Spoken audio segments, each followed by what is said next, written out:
Good afternoon. I don't know if you can see it or not. The camera is hard to tell, but over there is just a majestic sunset. It's unbelievable. It stirs my soul to pick them up and put them down for another 100 yards when I'm running, but it's an incredible thing. I had this idea this morning when I woke up, and I don't know if I can communicate it in an efficient manner to you or not, or if this is going to be long-winded, so you'll just have to bear with me. But in the Old Testament, you'll have to Google this because I can't remember exactly where it is. It's in there, trust me on this. It says, I've chosen this temple to be an incredibly special temple. It's special to my heart, is what he says about that.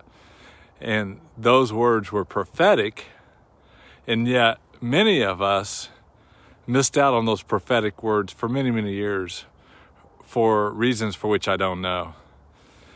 The idea hit me this morning, are we going to have belief systems in our lives that are greater than other belief systems? And you can figure out which ones they are in your world, but there's belief systems that will cause you to affect actions in ways that maybe aren't squared with the belief system of the Spirit of God living within you. And those belief systems may sound noble, they may sound moral, they may sound right, but they could be unnecessarily related to the belief system of the Spirit within you. And they could even create what seem to be good outcomes, but in fact are just done by the flesh of a man. And so that was what was on my mind this morning when I woke up, and I couldn't figure out how to concisely explain it to you, but I'm going to throw this out there to you. In that same scripture where I just told you that verse, there's a verse right before it that says, if my people who are called by my name will turn from their evil ways and call unto me, I will forgive their sins and restore their country, their nation.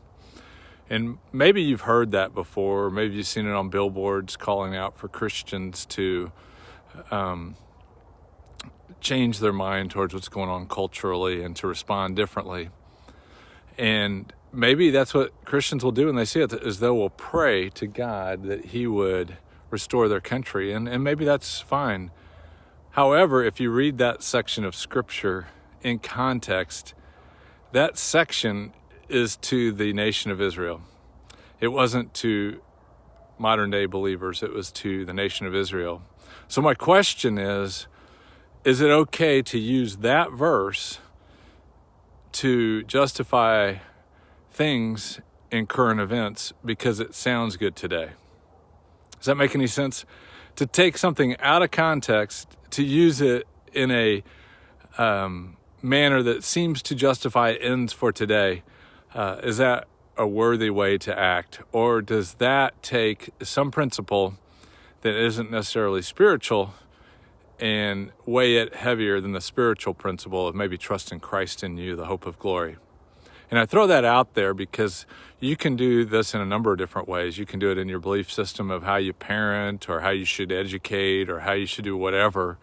And in fact, you can pound the table for those belief systems harder than you might for spiritual things, like the fact that the Spirit of God united his spirit with your spirit the day you first trusted in him.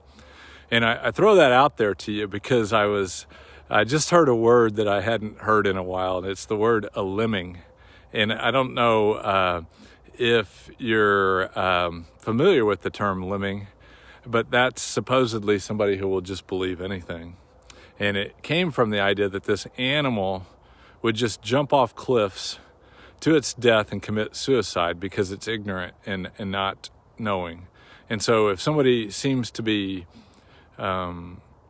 naive and foolish, people will call them a lemming. Well, in fact, if you study that terminology, you'll find out that there was a movie created by one of the main movie producing companies back in the 50s that were actually pushing the lemmings off the cliff and killing the lemmings. And so lemmings, in fact, don't kill themselves. They were pushed for this particular documentary. And so The real lemming might be the person that calls somebody else a lemming because they don't even know what a lemming really is. And so I throw that out there to you today because in that same section of scripture where God was encouraging the nation of Israel to turn from their sinful ways because they would constantly neglect God and refuse him, he went on to talk about this holy temple that's coming along, and he prophesied that this temple is coming along. And so the temple that he cherishes in his heart is you. You are the temple of God.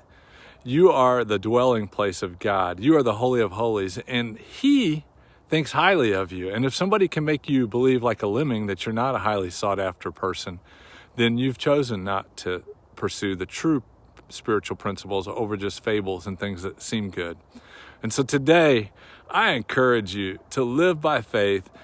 Chase after the God of the Bible, not the God of fables and the God of other people's beliefs, but your own beliefs. Chase after him and find out what he says about you because he thinks you're amazing.